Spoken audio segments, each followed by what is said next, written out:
Et dès que vous achetez une moto, le vendeur a l'obligation de vous remettre un casque que vous aussi, vous avez l'obligation de porter. À partir de 2026, en tout cas, le gouvernement sera regardant, surtout concernant les nouvelles motos, même si la sensibilisation va se poursuivre pour ceux qui détiennent des anciennes motos. On va le voir d'ici là. Mais avant ça, on en parle dans la rubrique invité du jour aujourd'hui, vu que nous allons recevoir l'association Zéro Goutte de Sang en circulation. C'est une association qui a fait du port du casque en circulation son cheval de bataille. On en parlera dans la rubrique invité du jour. On aura les informations également à travers la revue de presse. Et puis, bien avant tout ça, vous aurez la rubrique à la découverte d'eux qui vous amène cette semaine à Tenganro pour vous faire découvrir l'espace des nouvelles idées de Tenganro. Alors, madame, monsieur, fidèles téléspectateurs, bonjour et bienvenue à Bonjour le Faso. Nous sommes toujours ravis de vous dire bonjour chaque matin.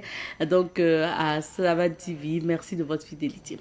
Alors, la première rubrique, c'est à la découverte d'eux. Donc, on y va juste après. Semaine direction Tengango pour vous faire découvrir l'espace des nouvelles idées de Tengango. On vous fait découvrir cet espace parce que, justement, en mai dernier, il y a des statues de nos chefs traditionnels et bien sûr l'effigie également de nos présidents, donc les présidents du Burkina Faso, qui ont été ajoutés au niveau donc de l'espace des nouvelles idées de Tengango. Je vous laisse découvrir ça en images et puis bien sûr à travers le témoignage du PDG de Savane Media qui est en même temps le promoteur de l'espace des nouvelles idées. On l'écoute et on revient. Depuis 2012 que nous avons commencé la fondation, bon, on peut dire que ce cadre-là, pour dire que ça existe, pour moi, ce n'est pas encore fini les travaux. Nous sommes en phase de démarrage des travaux. Donc, ce cadre-là, bon, depuis 2012, ça existe, mais ça n'a pas encore atteint le niveau que nous escomptons. Nous nous considérons comme termitaires. Si nous vivons, nous ajouterons toujours la terre sur la terre. Donc, ce n'est pas étonnant que demain, vous venez trouver encore des changements, des rajouts. Chaque fois que nous avons les moyens, on ajoute quelque chose. Les projets n'ont pas encore atteint 10% de ce que nous comptons faire. Et la raison qui nous a conduit à faire ces monuments, nous avons constaté que depuis plus de 6 décennies, nous avons passé tout notre temps à enseigner l'histoire d'autrui à nos enfants. L'école en parle de l'histoire d'autres personnes, comme si c'est eux qui sont meilleurs, supérieurs que les nôtres. À l'école, on parle souvent de Napoléon et d'autres personnes qui n'ont rien à voir avec notre histoire. Donc, nous, on se dit que pourquoi pas les nôtres. Et si vous voyez l'alignement des monuments, il y en a jusqu'à 8, je pense.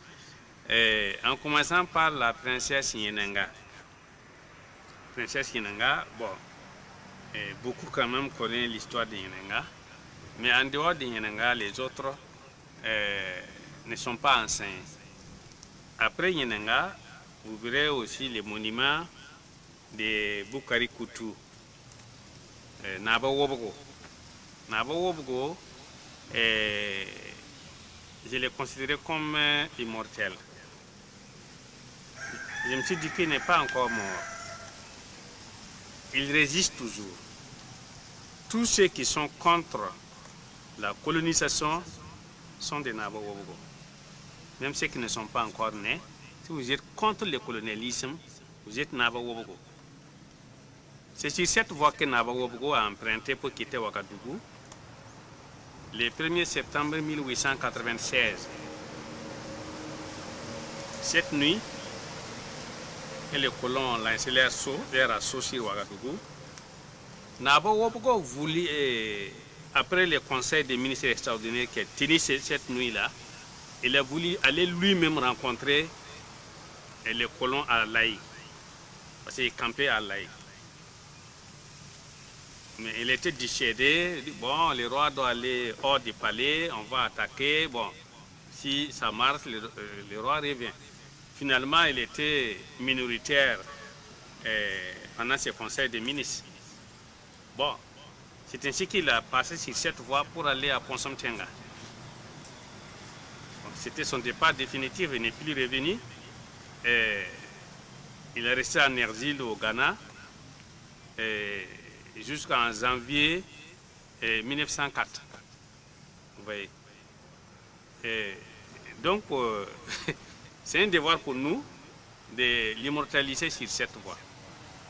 Après Nabogo, Moro Nabango, qui a vraiment une personnance incontournable au Burkina Faso. Aujourd'hui, je ne parle pas de son rang, je parle de ses actions. Les actions de Moro Naba est vraiment positive pour l'éducation de nos enfants. Il ne cesse toujours de parler de l'éducation des enfants. Un jour, il m'a même dit, nous avons éduqué nos enfants, mais moi, je te propose d'éduquer les géniteurs des enfants. Aujourd'hui, les enfants sont plus éduqués que leur papa. Ce qui n'est pas faux d'ailleurs. Ce qui n'est pas faux. Bon, il y a les Moro Naba Bango. Après les Moro Naba Bango, vous avez les chefs de Tiankodogo. Naba Tigre de Tiankodogo. Naba Tigre rien jusqu'à 2001. Bon, de 1957 à 2001. C'est quelqu'un qui a vécu beaucoup de choses. Bon, nous ne sommes pas là pour donner tous les détails, mais les enfants doivent savoir les figures emblématiques de notre culture. Raison pour laquelle on l'a fait au dehors. On aurait pu le faire à l'intérieur, mais on l'a fait au dehors pour ne pas qu'il y ait entrave de visite. Tous ceux qui veulent visiter peuvent venir, peuvent s'arrêter, regarder, continuer. Alors, après Naba Tigre, on verra aussi une autre figure emblématique de notre culture. Il y a Simandari Bado. Il était intronisé à Fada. Il était intronisé en 1911. Son règne n'a pas été vraiment un fleuve tranquille avec les colons. Et fut même destitué par les colons en 1952.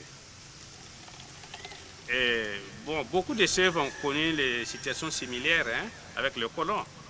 Ce n'est pas les Samori Touré seulement. Les rois Kieba, les Samori Touré, ils ont été déportés. C'est vrai, etc. Même chez nous ici, il y a eu des chefs qui ne sont pas des rois, ont été aussi destitués par les colons. Donc, c'est le cas de ces rois de Fada qui a subi aussi la fureur des colons. Ensuite, vous avez le roi de Yatenga, Naba Kiba. Naba Kiba a été intronisé en 2001 à côté. C'est pas... ces messieurs-là, on ne veut pas passer sans parler de ces anecdotes-là, parce que c'est un communicateur aussi. Je peux dire que c'est fait partie des premiers communicateurs voltaïques. J'explique. Naba Kiba était à Dakar. Au moment où la radio AOF émettait à Dakar, dans la sous-région ici, il n'y avait pas de radio dans les années 50. La radio qui émettait à Dakar, il y avait des langues qui ont été choisies parmi les multitudes de langues que nous avons, mais il ne figurait pas aucune langue burkinabé, voltaïque à l'époque. Donc, Gérard Congo, qui travaillait dans les cabinets du gouverneur à l'époque, a demandé et a obtenu une transe pour animer en langue maori. Mais l'handicap à son temps qu'on a reproché à Gérard, c'est l'absence, c'est-à-dire il est hyperement occupé et le cabinet du gouverneur, les jours qu'il n'a pas le temps pour aller présenter les journaux, ce serait une transe vide. Et Gérard a dit qu'il a 2 personnes qui peuvent les remplacer valablement. Ces 2 personnes-là, c'est Naba Kiba et son épouse. Donc, à l'époque, l'ère du journal où la haute bataille est représentée par Gérard Kango est suivie ici à Ouagadougou, aux 2 endroits. Il y avait 2 récepteurs seulement. C'est le gouverneur et au marché de Kola. L'heure venue, les gens s'attroupent pour écouter les informations en langue morée. Donc Naba Kiba est un journaliste, hein, il faut les respecter. Après Naba Kiba, il y a la princesse Gimbi Ouattara. Voilà une diplomate. On peut dire que c'est notre tout premier diplomate. Cette princesse de Bobo Dioulasso a su, par sa diplomatie, éviter des bains de sang à Bobo Dioulasso. Il a su vraiment concilier avec les colons qui n'ont pas vraiment fait des dégâts comme dans certaines contrées à Bobo Dioulasso.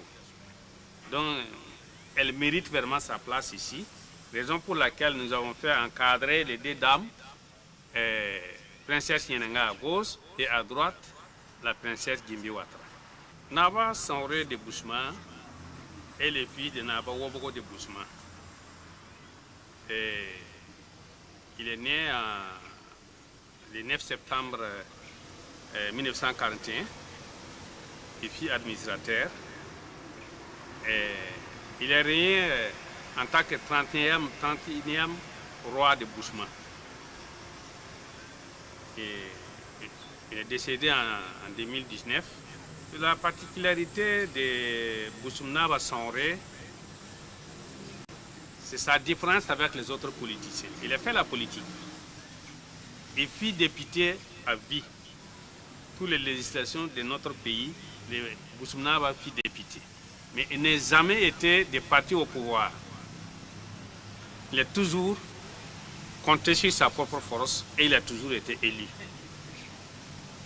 Donc, nous avons estimé que quand même une figure emblématique de cette envergure a sa place parmi les monuments. Effectivement, ça a coûté cher, mais moi, mon objectif, ce n'est pas l'argent. Moi, je ne suis pas né pour être riche, mais pour être utile à ma communauté. C'est ce que je suis en train de faire. Sinon, ça a coûté des millions. On a fait un travail global. Ça se chiffre en tout cas environ à une dizaine de millions. Bon, je disais tantôt que ce qu'on a pu réaliser n'est pas plus de 10% des projets. Il reste beaucoup de choses à faire. Vous voyez qu'il y a un espace libre à l'intérieur. Il y a un bâtiment qui est prévu, un bâtiment de 5 niveaux qui est prévu. Bon, ce serait une école de journalisme, de cinéastes, et beaucoup de choses vont se passer ici. Bon, en dehors de ça, on a prévu aussi une bibliothèque. Bon, il y aura un niveau qui sera considéré comme un musée où on va exposer des objets d'art. Bon, il y aura plein de choses que je ne citerai pas ici, qui vont intervenir. Si Dieu me donne longue vie, au cas contraire, que ceux qui seront toujours vivants, qui connaissent la valeur de la culture, poursuivent les projets.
propagation des nouvelles idées.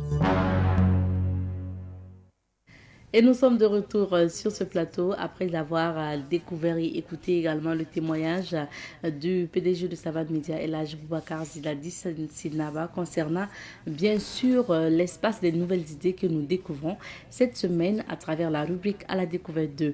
Alors aujourd'hui c'est le 11 décembre, c'est férié aujourd'hui, donc les journaux papier ne paraissent pas, mais l'information est toujours au rendez-vous sur Savane Media, donc on y va pour la revue de presse. Nous sommes aujourd'hui avec Alphonse Ouedraogo, bonjour et bienvenue. Bonjour Madame Nikiema, bonjour à toutes et à tous. Merci bien. Et bonne fête de l'indépendance. Merci, bonne fête de l'indépendance également à toi et à toute l'équipe. Merci. Alors Alphonse, aujourd'hui pas de journaux papier, mais l'information est au rendez-vous comme je le disais et on part à la phase commentaire automatiquement. Tout à fait. On parle du 11 décembre en même temps, c'est la fête de l'indépendance. Oui, c'est la fête de l'indépendance parce que c'est vrai, c'est le 5 août 1960 qui est bien sûr la date de l'indépendance, mais elle est célébrée. Cette journée est célébrée chaque 11 décembre. Donc c'est une date historique et je pense qu'aujourd'hui à la place de la nation il y aura une cérémonie qui sera donc célébrée dans la sobriété. Certainement il y aura des gens qui vont recevoir des décorations. En tout cas c'est une date qui sera célébrée. D'ailleurs c'est un jour férié. Donc ça montre à quel point cette date historique est importante. Donc il faut dire que le jeu en vaut la chandelle. Il fallait quand même qu'il y ait un jour où nous allons donc marquer une halte pour reconnaître que nos grands-parents, les devanciers, ont posé vraiment des jalons. Et c'est sûr, c'est le chantier que nous sommes aujourd'hui. Et nous sommes en train aussi de poser notre pierre. C'est ça aussi le pays, donc c'est une marche continue et dès lors que vous avez donc la possibilité de marquer votre époque, il faut le faire. Donc c'est très important et le chef de l'État a d'ailleurs prononcé un discours à l'occasion donc de la célébration du 11 décembre et c'est depuis Barsalgo, donc l'endroit choisi et les difficultés dans lesquelles nous sommes.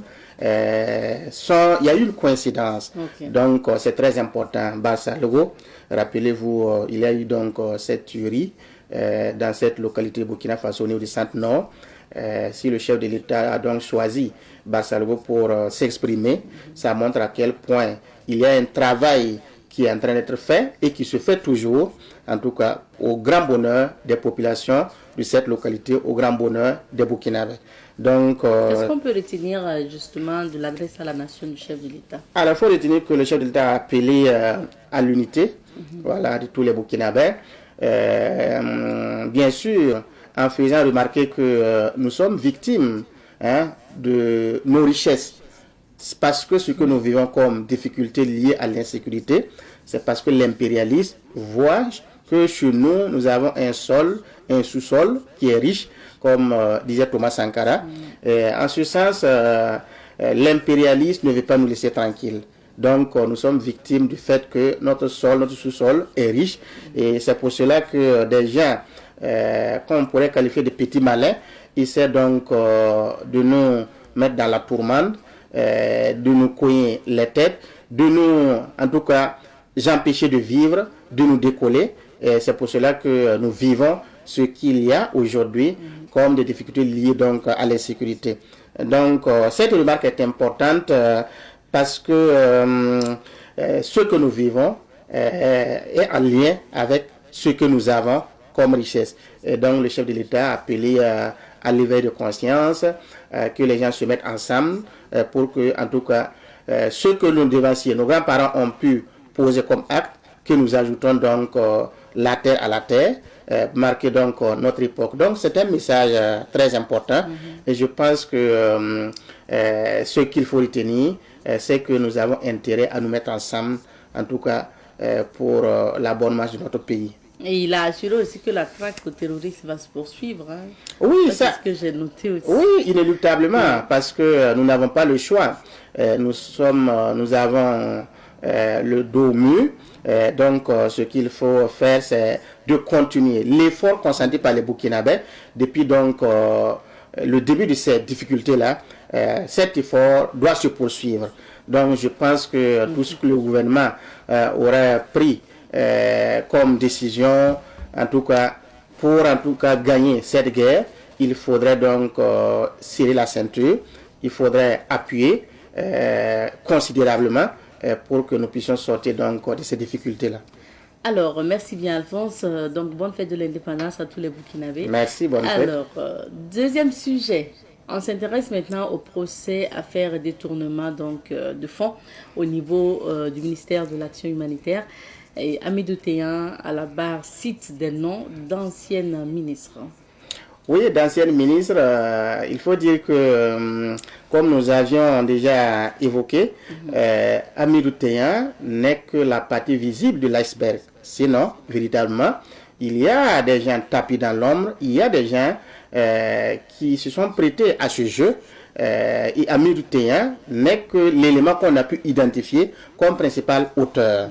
En tout cas, présumé auteur de ce détournement de plus de 3 milliards de francs CFA. À l'audience d'hier, il faut dire que pratiquement tous les présumés accusés sont donc passés devant la barre. Chacun a eu à s'expliquer. Mais pour le cas de Hamidou Téhan, son avocate lui a demandé, il ne faut pas cacher ce qu'il y a, il faut dire toute la vérité, rien que la vérité. C'est pour cela qu'il est revenu pour dire que son premier cas de détournement est intervenu en 2017 sous donc Lord Zongo sur une somme à hauteur de 115 millions de francs CFA.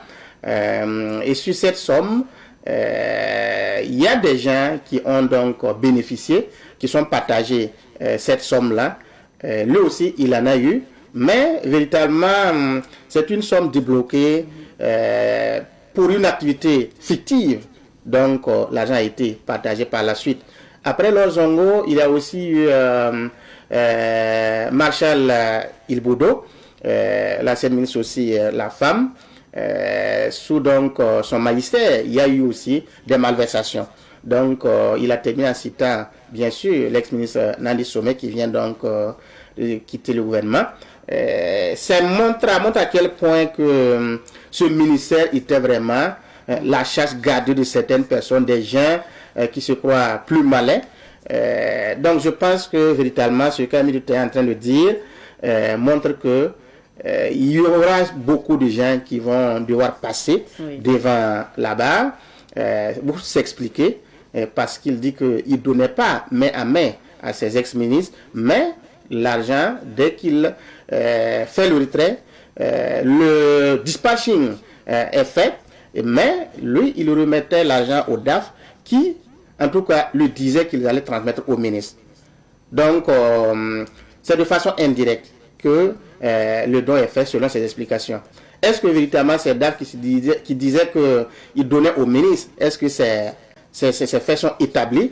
On ne le sait pas, mais il appartient donc à ces derniers-là de s'expliquer pour la manifestation de la vérité. Si véritablement tel est le cas, mais forcément ces ministres aussi vont devoir donc passer devant la barre. Donc il faut dire que c'est un procès historique. Et j'apprécie le fait que c'est retransmis en direct sur la RTB.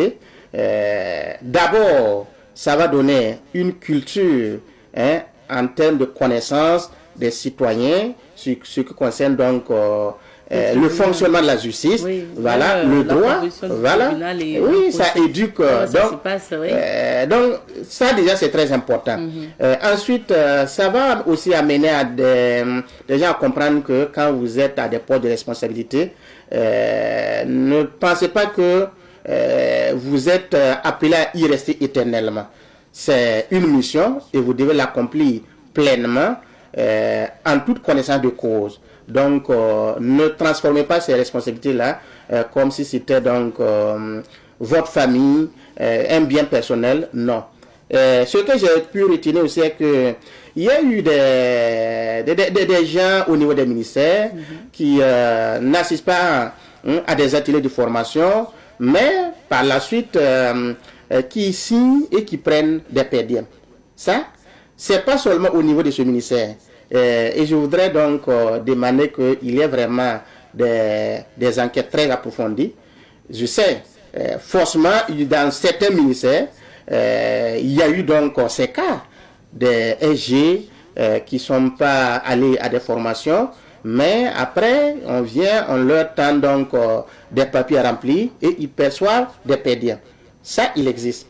Donc, les enquêtes ne doivent pas se limiter donc, au niveau de ce ministère.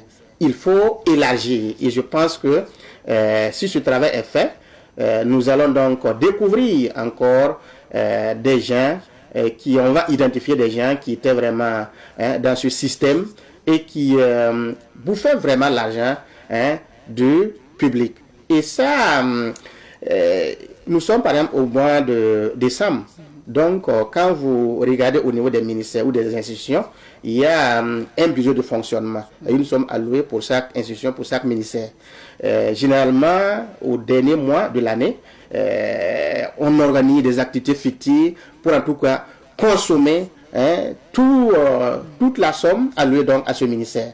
Et je pense que l'État doit être regardant pour pouvoir identifier les activités fictives qui consistent à faire en sorte que il ne reste même pas 5 francs donc au niveau du compte alloué donc à ce département. Donc c'est des activités fabriquées, c'est des missions fabriquées qui consistent donc à consommer toute la somme allouée au département en question.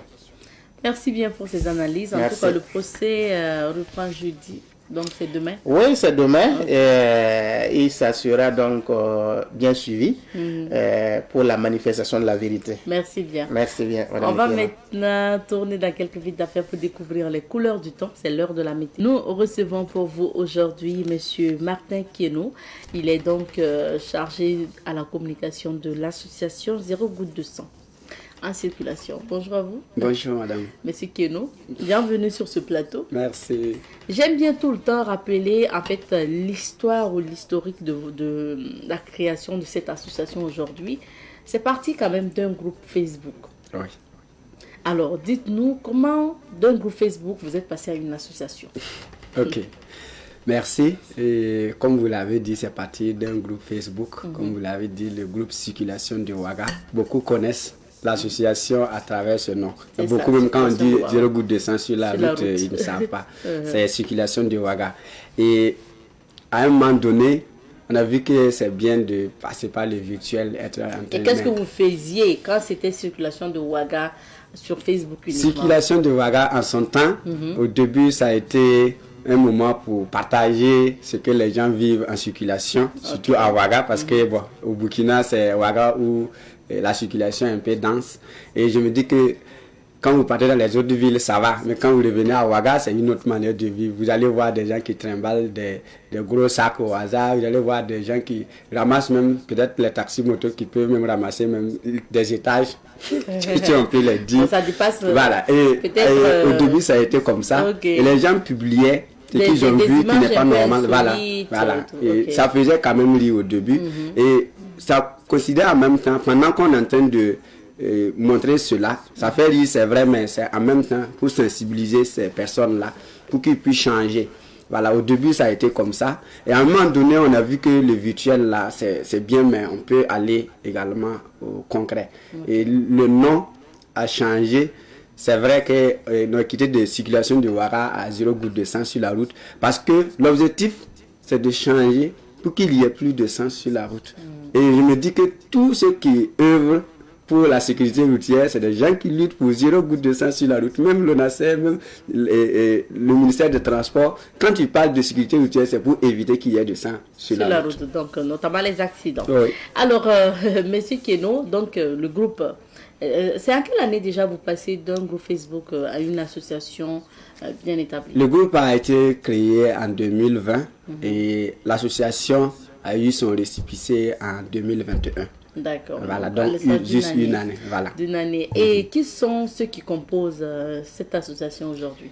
Cette association, actuellement, c'est tout le monde peut faire partie de l'association. Mais actuellement, nous avons plus de jeunes qui se sont engagés. La majorité sont des jeunes. Sinon, nous avons des vieilles personnes qui sont avec nous, qui sont engagées corps et âme pour qu'on puisse éviter les accidents en circulation. Et la plupart du temps, vous allez voir que beaucoup sont convaincus de ce que les accidents puissent diminuer parce qu'ils ont déjà vécu des accidents, peut-être devant eux-mêmes. Ça peut être même des vraies victimes. Et nous avons souvent même publié cela parce qu'il y a des membres de notre association qui ont été victimes d'accidents.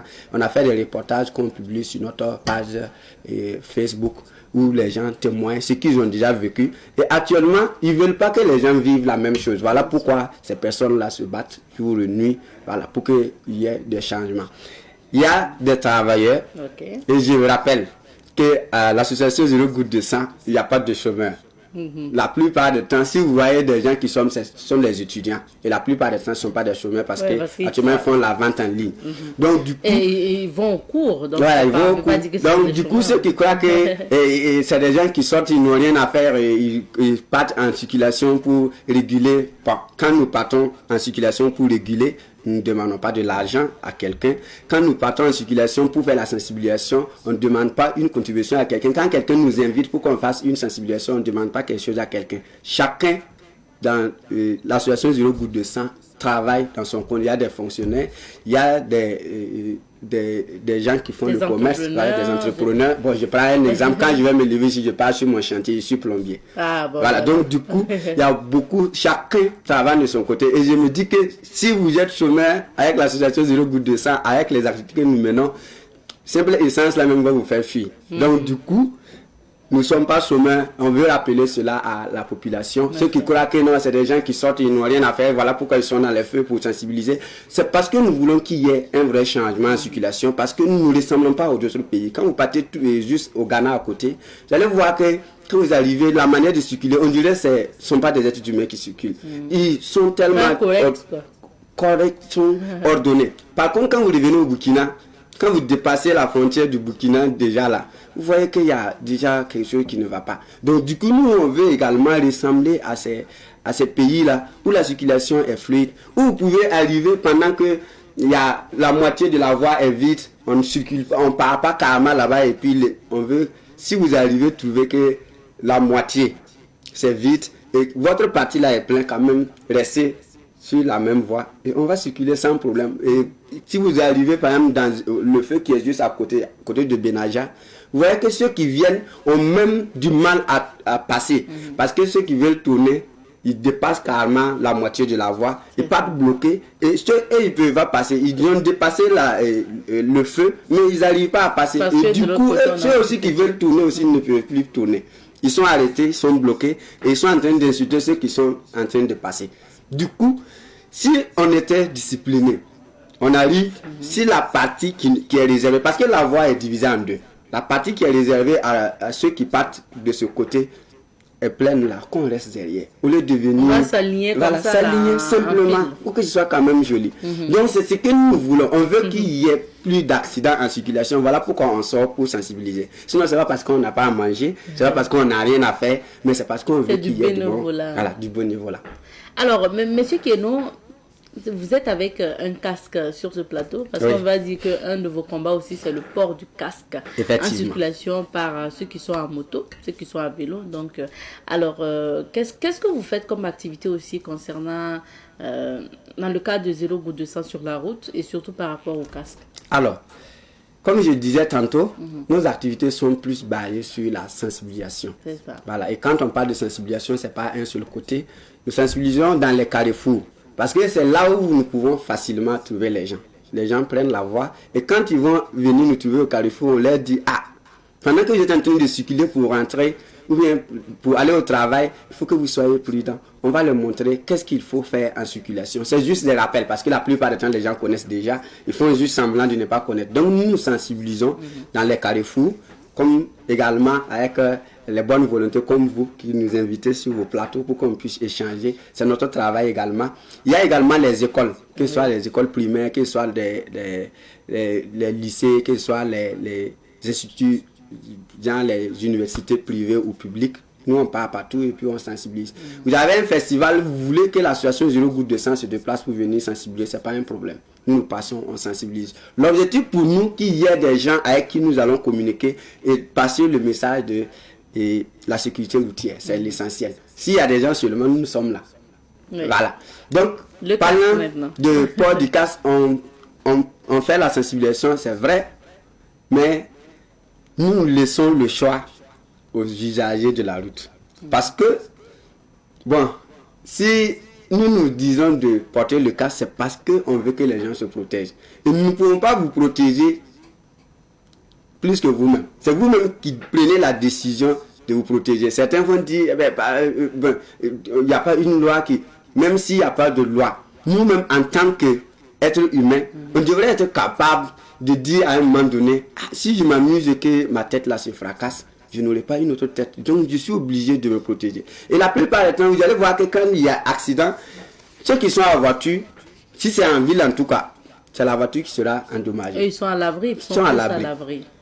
Ceux qui sont à moto, ceux qui sont à vélo, que vous avez cogné un vélo, que vous avez cogné un plié puis vous êtes tombé, c'est risqué. Que vous êtes tombé seul, ou bien que ce soit une voiture qui vous a cogné, c'est vous qui êtes encore vulnérable. Donc du coup, c'est nous qui sommes à moto ou à vélo qui devrons quand même nous protéger. C'est nous qui devrons prendre conscience, décider de nous protéger, même si quelqu'un ne l'a pas dit. Donc on n'a pas besoin que quelqu'un vienne me dire non, il faut se protéger. Comme on a l'habitude de dire, tous les téléphones portables que nous avons payés, souvent même qui ne sont pas chers, on cherche un incassable, on met dessus. Par contre, la tête que nous avons, qui a permis qu'on puisse payer le téléphone portable, qui permet que nous puissions travailler, qui permet que nous puissions être en circulation, on ne protège pas ça. Si on part en traumatologie, vous allez voir que beaucoup souffrent à cause de cela, parce qu'on n'a pas porté un casque. Et beaucoup attendent de voir cela avant de changer. Et là, ce n'est pas intéressant. Nous n'avons pas besoin de voir ça avant de changer. Donc, du coup, je veux dire aux uns et aux autres, lorsque vous êtes en circulation, c'est votre vie d'abord. Parce que vous pouvez même être en circulation, bien que vous conduisez, et quelqu'un va quitter de côté et venir vous cogner et ça va devenir autre chose. Surtout en période de fin d'année. Bon, on a l'habitude d'accuser la fin de l'année. Quand c'est fin d'année, il y a les génies qui veulent le sang. Il y a des gens qui disent qu'il y a des génies qui veulent le sang. Il y a les génies qui veulent le sang. Bah écoutez, donc, je ne dis pas que c'est faux, mais écoutez, protégez-vous. C'est encore plus facile. Si on se protège et qu'on devient prudent, on oublie au fait l'euphorie des fêtes. Il y a quoi dans la fête? Le jour de la fête, quand vous vous levez, le soleil va se lever, se coucher comme les autres jours. Donc je ne vois pas en quoi nous devrons être dans l'euphorie jusqu'à être pressés, jusqu'à on part même se tuer. Certains vont préparer la fête jusqu'à peut-être même à la veille des fêtes. Il peut faire accident, il décède, ou bien il fait l'accident. Le jour de la fête, les gens sont en train de fêter, lui il est couché à l'hôpital. C'est ça. Donc ça ne sert pas. Vous avez évoqué le cas en fait de surtout des chiffres en traumato. C'est comme vous l'avez dit, hein, et même en fin d'année, souvent même les services aussi de sapeurs-pompiers le disent. Généralement, quand il y a des accidents qui interviennent en circulation, quand vous partez en traumato, il y a beaucoup qui souffrent de traumatisme crânien. La tête est touchée pour la plupart du temps. Pourquoi les Burkinabés ont vraiment l'oreille dure concernant le port du casque? Ensuite, on parlera de ce que la loi dit et ce que le gouvernement aussi compte appliquer. Ok, je me dis que le Burkinabé, c'est celui-là qui n'aime pas quand on le caresse. Le Burkinabé n'aime pas ça. Vous partez en Côte d'Ivoire, vous partez au Togo, vous partez au Bénin. Les Burkinabés qui y vivent, ou qui quittent même ici pour aller, si vous voyez des Burkinabés qui quittent ici pour aller au Togo, qui empruntent les motos, il y a certains qui paient même des casques. Arrivés à la frontière, ils déposent à la frontière. Arrivés à la frontière, ils roulent avec leur moto, ils partent là où ils veulent, font leur course. Quand ils reviennent, ils déposent à la frontière et puis ils reviennent. C'est vrai que c'est quand même là-bas, on les force à porter. Et le gars est d'accord là-bas parce qu'il n'y a pas de problème. Mais quand il revient ici, il trouve que non, on ne doit pas le forcer pour qu'il porte son casque. On n'a pas besoin de te forcer pour que tu portes casque. Parce que quand tu portes le casque là, c'est pour ta propre sécurité, c'est pour ton propre bien. C'est pas pour quelqu'un d'autre. La plupart du temps, vous entendez les gens parler, même si, comme vous parlez de la loi, ça va revenir peut-être, on va parler de ça, c'est vrai. Mais hormis une loi qui dit de porter le casque, est-ce que quand vous tombez et que votre tête se cogne le goudron, ou bien quand vous tombez et puis votre bras se casse, ou bien quand vous tombez, ou bien que votre pied là se casse, est-ce que c'est le gouvernement qui vient vous soigner?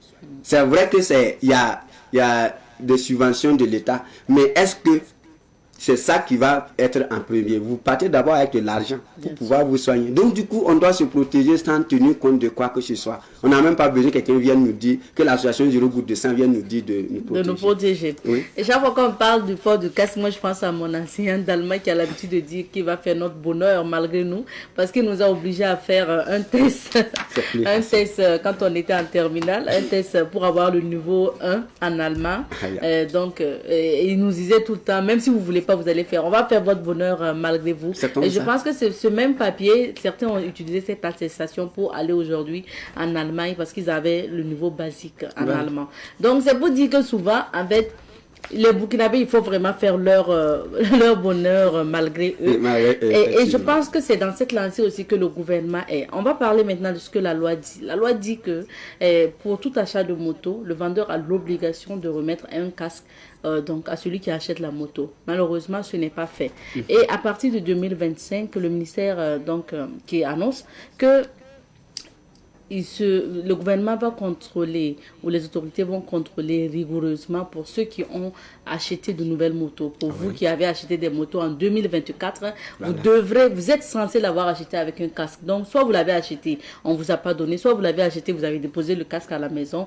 Et il y aura donc des contrôles rigoureuses concernant surtout ceux qui ont acquis donc de nouvelles motos. Voilà. Qu'est-ce que vous pensez en fait de ça? Ok, en tout cas c'est très bien parce que cette loi c'est une loi qui a été révisée en 2023, sinon la loi existe depuis 2005 qui oblige les commerçants à vendre les motos avec le casque. Parce que dans les autres pays, vous arrivez, vous payez votre moto, vous avez un casque. On arrive au Burkina, on dit non, les motos ne viennent pas avec casque. Pourquoi? On n'arrive pas à comprendre. Pourquoi vous achetez pratiquement dans le... Oui, pourtant c'est dans les mêmes coins, vous partez payer. Les autres pays, eux, ils payent, on leur donne un casque. Ici au Burkina, on dit qu'il n'y a pas de casque. Les motos là viennent comme ça sans casque. On n'arrive pas à comprendre. Et cette loi est venue depuis 2005 qui oblige les commerçants à donner. On ne peut pas comprendre que quelqu'un vende une voiture et enlève la ceinture de sécurité déposée. C'est pas possible. Donc de la même manière, on ne peut pas vendre la moto et enlever le casque pour déposer.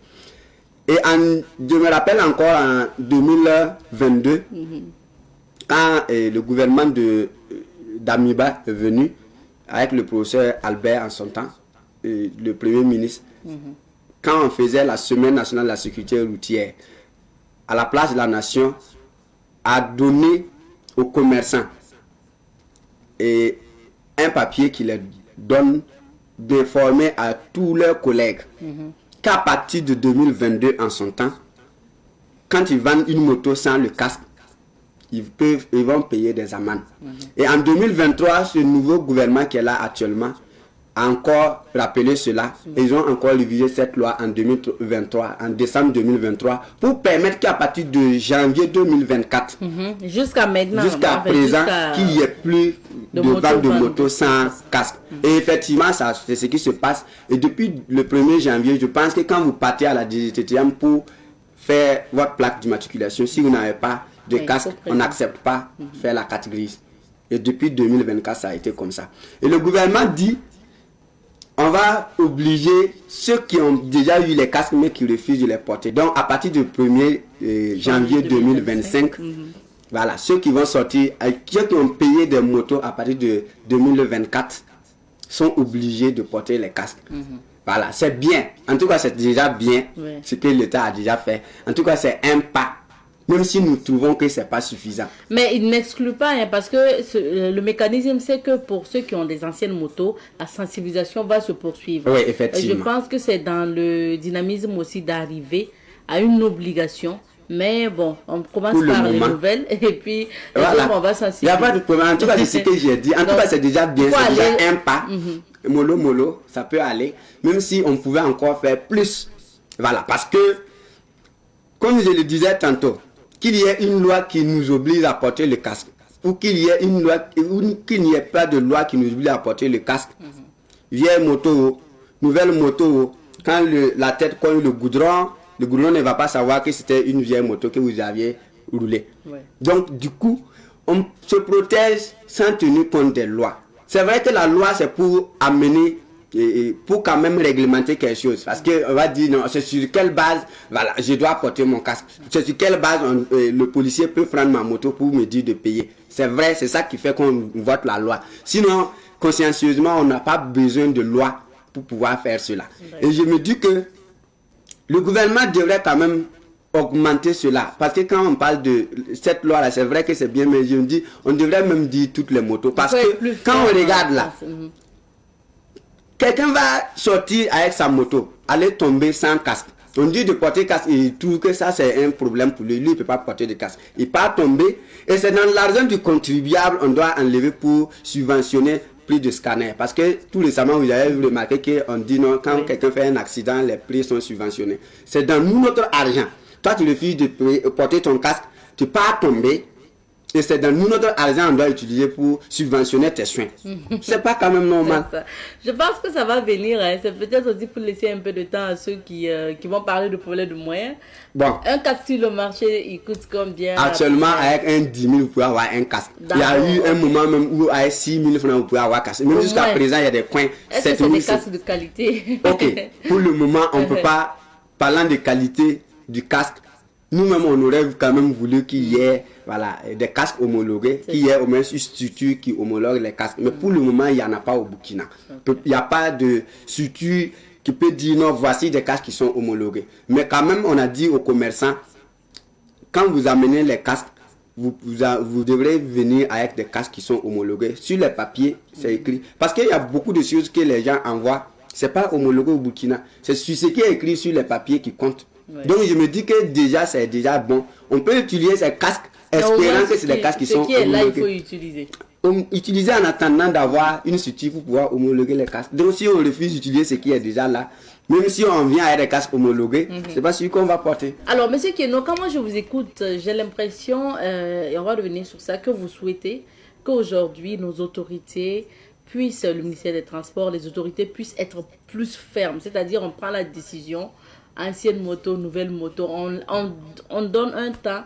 Si vous ne portez pas de casque, on récupère votre engin et vous payez une amende. Oui. Moi, en tout cas, c'est notre souhait. C'est pas moi mon souhait, mais le souhait de l'association Zéro Goutte de Sang sur la route. Parce que c'est notre combat depuis longtemps.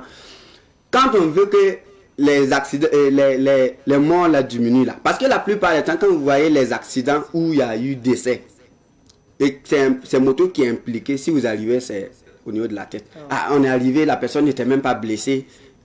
Apparemment, on dit que c'est la tête qui est touchée. Et on est arrivé, la personne, en tout cas, il y a rien, on n'a même pas vu du sang. Mais la personne est décédée. Parce que la personne, la tête a cogné le goudron, il n'y a pas de solution. Nous, en tout cas, à l'association Zéro Goutte de Sang, nous voulons que le gouvernement, s'il peut encore faire plus, donner un délai. Et je pense que ce délai-là avait été donné. Le premier ministre qui vient de partir, le premier ministre Kelem avait dit à Bobo en août 2023 qu'à partir de fin 2024, c'est-à-dire normalement à partir de décembre, tous les usagers à 2 roues sont obligés de porter le casque. Et je me dis même que c'est une loi qui existe depuis longtemps. Depuis 1978 que la loi existe. C'est pas nous qui avons créé la loi. La loi existe et la loi oblige déjà. C'est juste qu'on demande d'appliquer. Nous voulons seulement que toutes les lois, comme on applique toutes les lois, qu'on applique aussi cette loi. C'est simple. Et je me dis que là, ça va en tout cas réduire beaucoup de choses. Pour ceux qui disent qu'il n'y a pas l'argent pour payer les casques, bon, on peut donner un certain délai et ils vont se débrouiller petit à petit pour pouvoir gérer cela. Je suis sûr que si on donne un délai, même si c'est d'ici peut-être d'ici juillet ou bien d'ici juin, les gens ont quand même 6 bons mois pour se débrouiller pour avoir un casque et puis voilà, on sera en uniforme, on sera comme les autres pays, on sera également en vie pour pouvoir construire le Burkina. Honnêtement, le cas du casque, il y a ceux qui disent qu'ils n'ont pas l'argent, il y a ceux qui vont aller dire que bon, quand ils portent le casque, ils n'arrivent pas à respirer, d'autres vont dire ça décoiffe, ça fait bon, enfin. Si on devrait écouter vraiment les explications de tout un chacun, bon, on n'allait pas quand même. Ça c'est vrai. Nous avons toujours dit, les gens avancent des idées qui ne tiennent pas. Quelqu'un qui va te dire, bon, qu'il a payé sa moto, il va dire non, moi j'ai payé la moto, ça fait longtemps. Quelqu'un va dire non, quelqu'un m'a donné la moto. Mais il y a des gens qu'on a donné parce qu'ils ont pris déposé. Oui, bien sûr. Est-ce qu'en réalité, c'est parce que cette personne-là, c'est parce qu'il n'a pas l'argent pour payer le casque? Ceux qui disent que quand je porte le casque, je n'arrive pas à respirer, il faut savoir que ces personnes sont malades. Et quand on est malade, on ne doit même pas conduire. Ça, c'est un. Et il y a deux types de casques. Il y a les casques qui sont guettes. Et les casques qui sont ouverts comme ça, que vous pouvez utiliser. Comme vous avez donné moi votre casque, s'il vous plaît. Les casques qui sont ouverts. Ok, excusez-moi. Les casques qui sont ouverts. Oui. Vous n'avez pas, le menton n'est pas fermé. Comme ça. Oui. Voilà, donc, le menton n'est pas fermé. Quand vous portez, même si vous respirez, c'est comme si vous n'avez rien porté. Oui, mais quand même, la tête est protégée. Il y a des casques également qui sont fermés. Tout le monde peut l'utiliser, mais ceux qui savent qu'ils ont le problème de respiration, utilisez les casques qui sont ouverts. Facilement, vous pouvez conduire sans problème. Au moins, la tête sera protégée. Mais ceux qui portent avec les casques fermés, roulent avec les casques fermés, c'est encore meilleur. Parce que par moment, vous pouvez faire un accident et c'est le menton là qui cogne le goudron. Si c'est les casques fermés, c'est bien. Mais si vous n'avez pas la possibilité de rouler avec les casques qui sont fermés, payez votre casque qui est ouvert. C'est pas un problème, ça c'est un casque, ça va protéger votre tête quand même. D'accord, il y a tellement de solutions. Oui. Quand on décide de porter le casque, on peut le faire. Très simple. Donc on va rappeler quand même, parce qu'aujourd'hui il y a beaucoup qui confondent ou qui partagent beaucoup d'idées concernant la décision du gouvernement. Il est dit que pour les nouvelles motos, les nouveaux achats pour ce qui concerne notamment 2024, ceux qui vont circuler à partir de janvier avec leur nouvelle moto sans casque là, vous allez avoir des soucis avec la police. Donc, si vous avez acheté votre moto avec casque, c'est l'occasion de vous inviter à le porter. D'accord? Donc, ça sera très rigoureux pour les nouvelles motos. Pour les anciennes motos, on vous encourage à vous procurer des casques au fur et à mesure. Parce que il se peut que d'ici là, on décide également d'être ferme avec tout le monde. Si vous ne portez pas de casque, on récupère votre moto. Donc, on vous encourage à vous procurer des casques là, que vous ayez une nouvelle ou une ancienne moto, comme M. Keno l'a dit. Alors, M. Keno, est-ce que pour la fin d'année, on sait que Zéro Goutte de Sang sur la route organise souvent aussi des activités. Est-ce que vous avez des activités? Oui, cette fin d'année, nous avons déjà commencé la campagne virtuelle de fête de fin d'année sans défaite. On fait des affiches où on met les photos de ceux qui veulent. Voilà. On met les affiches, on publie pour qu'on puisse publier, pour qu'on puisse diminuer un tant soit peu l'euphorie que nous avons, qui fait que notre tête n'est plus à côté en circulation. Donc on fait cette campagne-là depuis le 1er décembre que ça a commencé. Et nous continuerons avec d'autres activités, c'est vrai. Il y a le don de sang qui est prévu normalement à partir du 21 décembre. Nous devrons tenir. Voilà. Pour le moment, on n'a pas encore le lieu fixe parce qu'on est en train de faire les courses pour cela. Il y a également la régulation, comme l'année passée, on a régulé la circulation avec la police au moment des fêtes.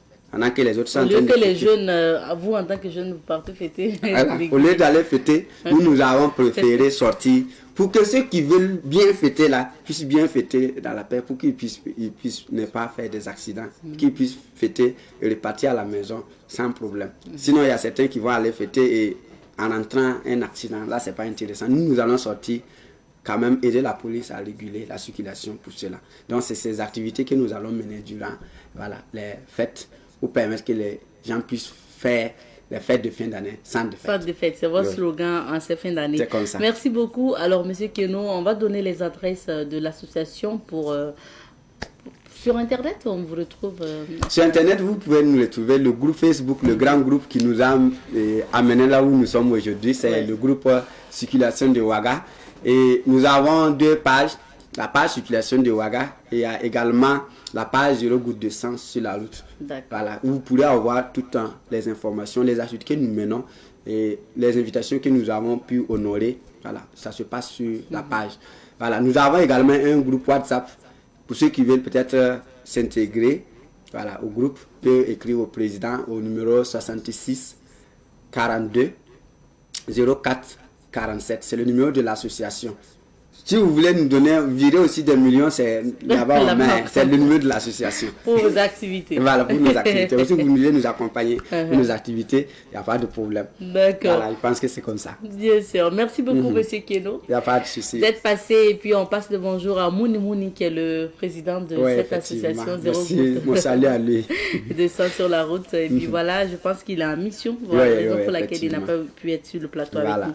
Merci bien. Monsieur Martin Keno est chargé de communication de l'association Zéro Goutte de sang sur la route. C'est une association au Burkina Faso qui œuvre pour la sécurité routière et surtout aussi qui a fait du port du casque son cheval de bataille. Merci. On s'arrête ici pour l'entretien d'aujourd'hui. On retrouve notre prochain invité pour parler de forum à venir. Nous sommes avec Monsieur Draman Sankara. Il est le secrétaire général de l'association Leader, une association qui organise un forum dénommé Grand Forum. Bonjour à vous, Monsieur Sankara. Bonjour, madame. Bienvenue. Merci à vous. Alors, l'association Leader, vous existez où et depuis quand? L'association Leader existe depuis janvier 2023 et nous sommes partout sur le territoire national. Et nous, en tout cas, au niveau des 12 régions, nous avons des points focaux qui représentent l'association. Et au niveau du centre, il y a le bureau exécutif qui représente l'association. D'accord. Et qui sont les membres de cette association? Alors, le membre de Leader, c'est d'abord des jeunes burkinabés, issus pour la plupart du temps du milieu scolaire et universitaire, qui ont décidé de se réunir pour créer une association dans le but de sensibiliser autour de la question liée à la consommation et à la vente de la drogue, mais aussi pour une bonne utilisation d'éthique. D'accord, donc c'est ça en fait vos objectifs. Oui. Alors une association aussi, une jeune association, hein. Est-ce que vous avez pu organiser des activités avant le forum? Alors avant le forum, il faut dire que c'est une campagne digitale contre la drogue que nous avons organisée courant le mois de juin, qui était aussi le mois de la journée internationale de lutte contre la drogue. Et on avait initié une campagne digitale. Et lors de cette campagne digitale, nous avons pu communiquer autour des enjeux, des risques liés à la consommation, bien sûr, de la drogue. Et c'est en passant surtout par l'Internet. Parce que comme nous l'avons dit, l'Internet, nous voulons utiliser les TIC comme un outil de travail, de sensibilisation pour atteindre les jeunes. Parce qu'aujourd'hui, les jeunes, pour la plupart du temps, sont sur les réseaux sociaux. Voilà un peu. Et là, vous revenez avec une activité, il s'agit du Grand Forum. C'est quoi le Grand Forum? Alors, le Grand Forum, c'est un ensemble d'activités que l'association entend mener le 12 décembre, c'est-à-dire demain, au CBC, Conseil burkinabé des chargeurs, et autour du thème Internet et drogue, risques et enjeux dans un contexte de crise sécuritaire. À l'occasion du forum, il y aura une prestation artistique. Il y aura une prestation de troupe théâtrale, bien sûr, sur les deux thématiques, l'Internet et la drogue, et aussi un panel. Le panel également va se tenir sur le thème du forum, Internet et drogue. Et le panel sera animé par 3 panélistes, à savoir un panéliste du secrétariat permanent du Comité national contre la drogue, qui va aborder vente et consommation de la drogue dans les établissements scolaires et universitaires.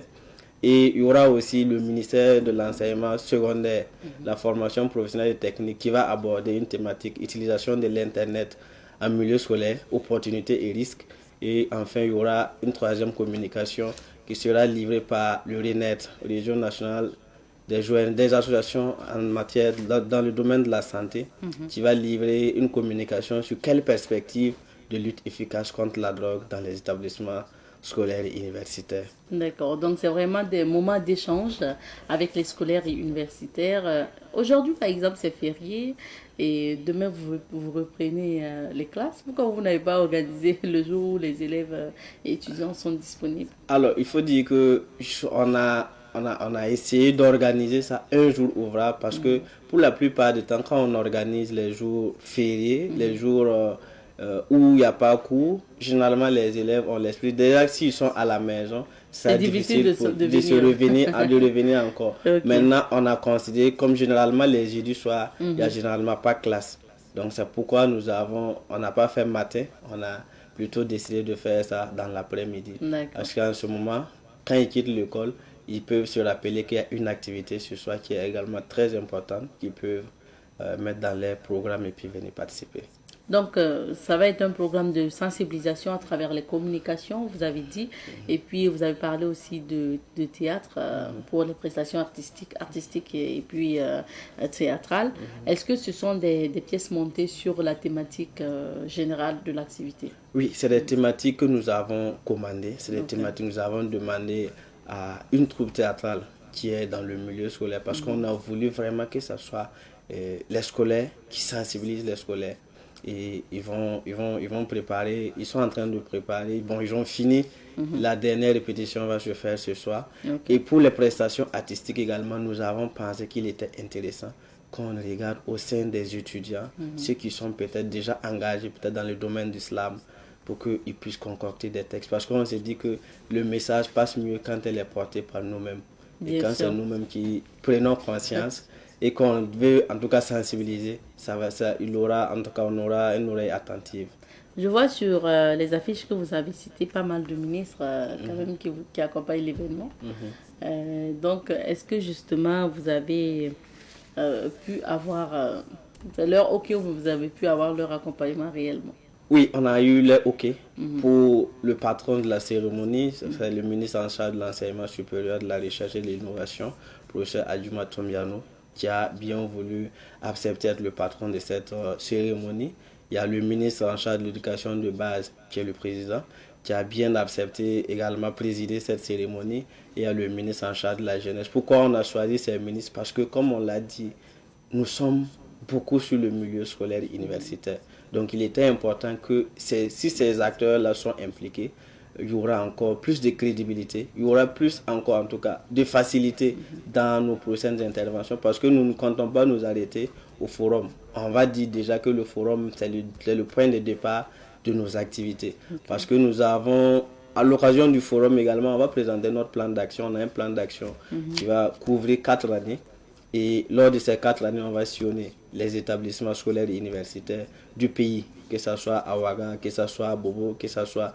Mais parce qu'on dit que la drogue sévit plus dans les grands centres urbains, c'est plus on va se focaliser pour ce premier plan d'action là dans les grands centres urbains. Et quelles sont vos attentes au sortir surtout de ce forum de demain? Alors, au sortir du forum de demain, ce que nous attendons déjà, c'est qu'on puisse diagnostiquer les causes liées à la consommation et à la vente de la drogue dans les écoles. Qu'on puisse également déceler les opportunités qu'il y a dans l'utilisation de l'Internet en milieu scolaire et également qu'on puisse nous prévenir sur les éventuels risques que nous encourons en utilisant peut-être mal l'Internet. Donc voilà un peu. Également qu'on puisse aussi dégager les perspectives pour que nous, en tant qu'acteurs de lutte contre la drogue, là, que nous puissions avoir en tout cas un chemin clair pour suivre et puis bon, sensibiliser les élèves et les étudiants pour en tout cas avoir une jeunesse saine parce que, on le dit toujours, c'est la jeunesse qui est la base du développement. D'un pays, c'est important. Voilà. Alors, M. Sakara, rappelez-nous l'activité, le grand forum où vous allez sensibiliser sur la consommation de la drogue et puis lutter contre la drogue et les stupéfiants à travers la communication. Ça va se passer où? Alors, le forum se tient au Conseil burkinabé des chargeurs, juste en face du CBC, non loin du rond-point de la bataille du rail. Et c'est demain. C'est pas loin du FESPACO. Voilà, c'est pas loin du FESPACO. Voilà. Donc quand vous quittez Savane Média pour aller au centre-ville, dès que vous dépassez le FESPACO à gauche, à droite, vous allez voir un grand bâtiment et c'est écrit en haut CBC. Vous allez voir l'affiche qui est affichée devant la porte. Vous rentrez juste, il y a une salle de conférence. C'est dans la salle de conférence. Donc c'est demain à partir de quelle heure? 14h30. 14h30. Oui. Et vous attendez qui? Élèves et étudiants? Nous attendons élèves, étudiants, l'ensemble des acteurs du système éducatif. Parce que c'est important. Si aujourd'hui les proviseurs sont conscients qu'il faut sensibiliser, il faut prendre à bras le corps la question de la drogue, nous aurons gagné. Si les enseignants sont conscients qu'il faut prendre à bras le corps la question de la drogue, nous aurons gagné. Donc voilà pourquoi nous invitons l'ensemble des acteurs. Donc nous avons invité que ce soit les directions régionales pour qu'ils viennent également partager les expériences, que ce soit les directions provinciales, que ce soit les proviseurs, les élèves également, qu'ils viennent, ce que les encadrés pensent de la question de la drogue et c'est que les nuisances que la drogue a sur l'apprentissage de nos jeunes frères et de nos jeunes sœurs, toutes ces questions-là seront discutées demain. Et les parents d'élèves également. Parce que c'est très important. C'est eux qui normalement déjà dès la maison peuvent se rendre compte que mon enfant commence à prendre de la drogue. Et il y a des méthodes simples pour savoir si son enfant déjà commence à prendre de la drogue. Et tous ces aspects-là seront abordés lors de ce grand forum. Donc, je vais dire que c'est l'ensemble de la scène éducative du Burkina que nous attendons. Merci beaucoup. Merci. On vous souhaite une belle activité pour demain, le grand forum. Merci à vous. Merci à vous. Merci à Savane Média de nous avoir reçus. C'est vraiment nos vifs remerciements. Parce que bon, c'est pas permis à tout le monde de pouvoir nous recevoir. Merci bien. D'accord. Merci beaucoup d'être passé. Merci. Et merci beaucoup à vous également, fidèles téléspectateurs de l'émission Bonjour le Faso. Merci de votre fidélité. On va s'arrêter ici pour l'aventure d'aujourd'hui. Prenez soin de vous et surtout profitez de ce 11 décembre. C'est férié, donc on vous souhaite de passer une excellente journée de repos. Pour ceux qui ne sont pas au travail, profitez bien et surtout restez fidèles au programme de Savane TV. Et dans la soirée, vous pouvez vous permettre de danser sur Indépendance, Tcha-Tcha, pourquoi pas, et en passant. Donc prenez soin de vous et à demain.